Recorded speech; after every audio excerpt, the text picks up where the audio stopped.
আসসালামু আলাইকুম, আমি পায়েল। আজকে নিয়ে এসেছি দোকানের স্টাইলের মটর ঘুগনি। এইভাবে আপনারা বাড়িতে একবার ট্রাই করে দেখতে পারেন।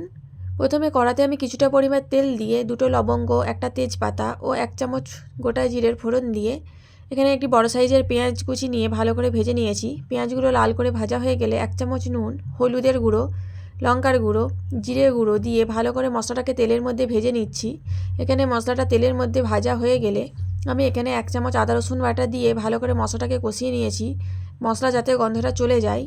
এরপর এটি ভালো করে নাড়াচাড়া করে নিয়ে আমি একটি মাঝারি সাইজের টমেটো কুচি দিয়ে এটিকে মশলার সাহায্যে ভালো করে ভেজে নিচ্ছি। এখানে দেখুন মশলাটি আমার কত সুন্দর ভাজা হয়ে গেছে এবং কত সুন্দর একটা রং এসেছে।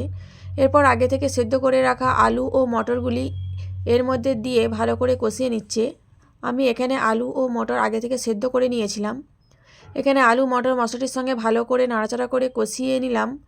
এরপর আমি এখানে কিছুটা পরিমাণ জল দিয়ে আবার ভালো করে নাড়াচাড়া করে নিচ্ছি। এখানে কিছুটা পরিমাণ জল দিয়ে ভালো করে নাড়াচাড়া করে নিয়ে আমি এটিকে 10 মিনিটের জন্য একটি ঢাকনা দিয়ে ফোটার জন্য আমি রেখে দেবো। এখানে 10 মিনিট পরে এটি তখন ফুটতে থাক।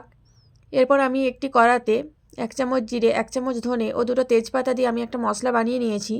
দেখুন 10 মিনিট পরে আমার এটি কত সুন্দর ফুটে গেছে।